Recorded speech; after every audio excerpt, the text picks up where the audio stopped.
Whenever we lose our keys, we usually have to look in more than one place to find them. That if they are not hanging on that hook where we normally place them, we have to look everywhere, which is exactly where the psalmist begins. That Psalm 104 is this panoramic view of creation. It will not fit in a 4x6 frame. That the heavens and the earth are stretched out in front of us. That in the full psalm, it mentions the grass and cattle, the trees and birds, the moon and mountains, the sun and lions, and the goodness of creation. That it is a wide-angled shot. And even though the psalm calls us to celebrate the goodness of creation, that is not the main point. The main point is the celebration of God, that God takes joy in creation. And even though this picture includes everything, God is still able to find us right where we are. As it says elsewhere, what are human beings that God is mindful of them, crowning them with glory? Or we are so valuable that even the hairs on our head are numbered. Or the Lord draws close to the brokenhearted and the crushed in spirit. Which is why the shepherd and the woman go looking for the lost sheep and the lost coin. Now, when we've read these parables in the past, perhaps we have paid more attention to the items that are lost. Thinking about this lost sheep or that lost coin, but that's not the point of these parables. That is the point of the parable of the prodigal son. We know why the prodigal son goes missing, but in these parables, the emphasis is put on the shepherd and on the woman. Because in the parable of the prodigal son, the father does not go looking for the son that is missing. The son decides to return home. But in these parables, the shepherd and the woman venture out. That there is this active search party in all points bulletin. Everything else stopped. Nothing else mattered. I mean, the shepherd left the other 99 sheep behind, unattended, unsure if they would be there when he returned.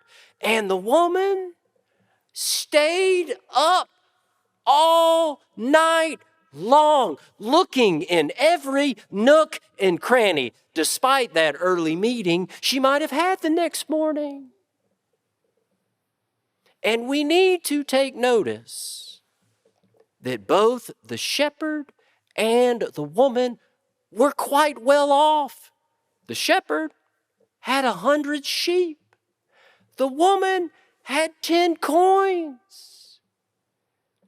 But as Amy Jill Levine reminds us, when you have a great deal, it is easier for something to go unnoticed.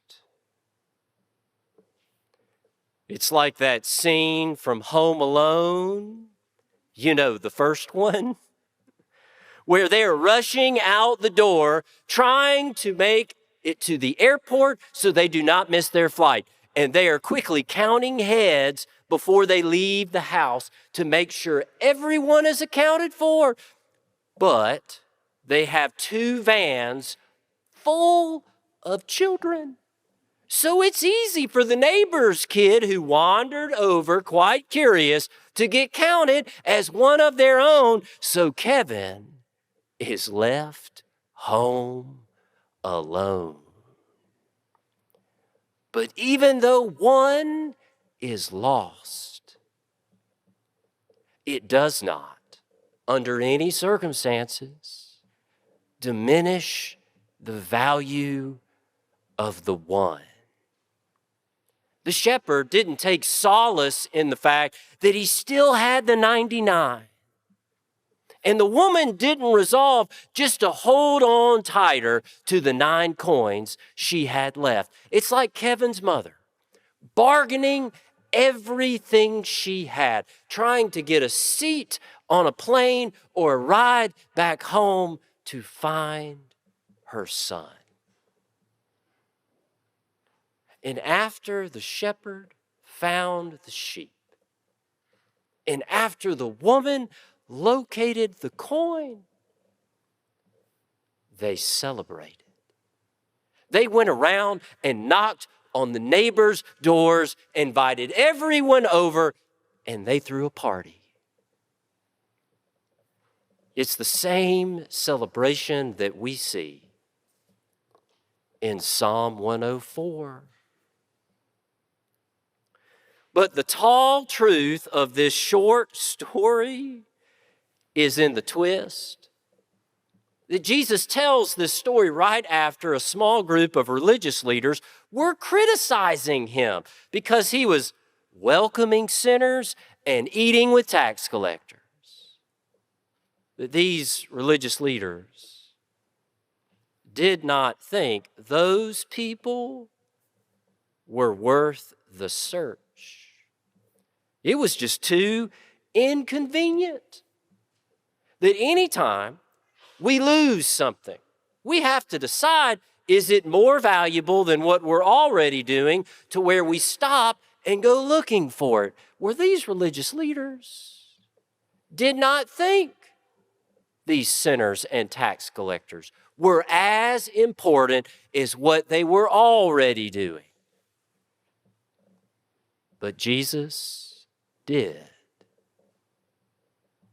Because just beyond the inconvenience is the joy of God.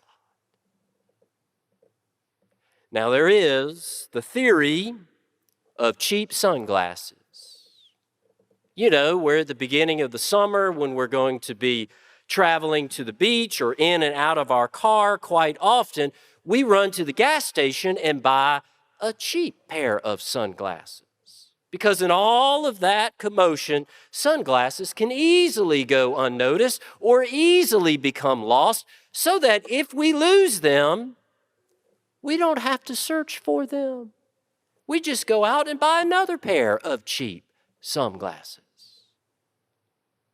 But then again, there are other things that are worth the inconvenience. In fact, as strange as it sounds, in these parables, inconvenience is a sacred word.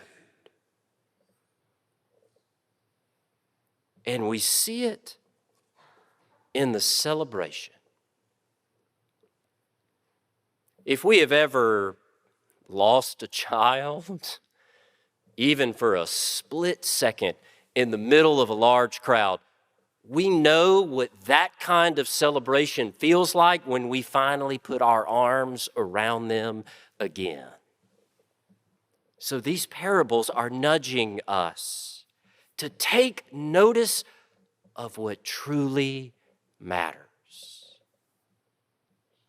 It's stopping in the middle of a busy afternoon because a child wants to share with us the song that they have been practicing on the piano. It's stopping at the end of the school day after the bell rings when we really have to rush out to an appointment because a student wants to share a poem with us even though it's not part of the class assignments. Or it's stopping in the hallways of the church, offering encouragement to a young person who's had a hard week. Children have a great deal to teach us about inconvenience. Several years ago, a journalist hosted a social experiment in Washington, D.C., which has happened in different cities and in different ways.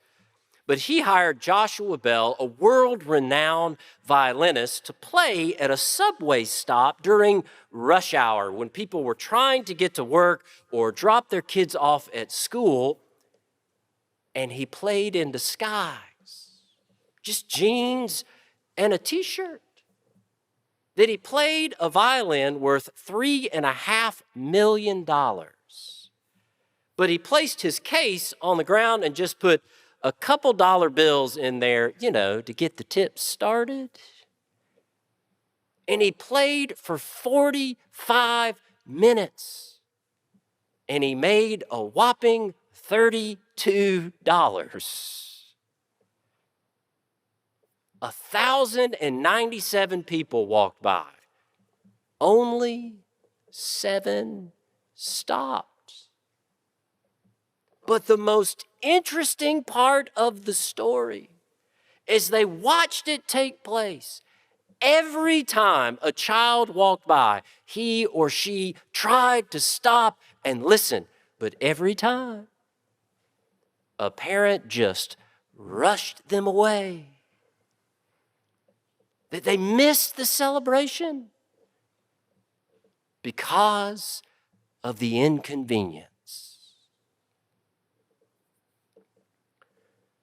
The church, strangely enough, has always valued inconvenience. Just look at how we make decisions. We're not built for speed. We meet in committees. We gather as a congregation to make decisions. But we know it involves more voices and it creates more community. Even the practice of Sabbath is meant to be inconvenient. That we work for 6 days and we're quite productive. But then we're supposed to stop and to rest and to gather and to worship so that we can pay attention to God, to one another, to the needs in our community, and let us not forget to celebrate. A few weeks ago, I was listening to a couple folks having a conversation on the radio. They were talking about vacation, and one of them said to the other, "So, is it relaxing to go on vacation with your children?" And the other person said, "No, of course not. It feels like work. I mean, everybody can't carry their own luggage. You have to pack an extra bag just full of snacks. You stop 3 times as much for bathroom breaks. And don't even take a book. You won't be able to sit down and read." But beyond the inconvenience is the joy. Because we have time to hear them talk about the world around them and to see it from their eyes. That we have a chance to try to answer all of their questions that come up on the road trip, giving us a deeper appreciation for life. And we get to celebrate what is good inside of them, making memories that they can hold on to, but so can we. That we need to practice inconvenience regularly as a way to honor the people around us, to cultivate the community of faith, to serve the needs of others, and most of all, to experience the joy of God. Amen.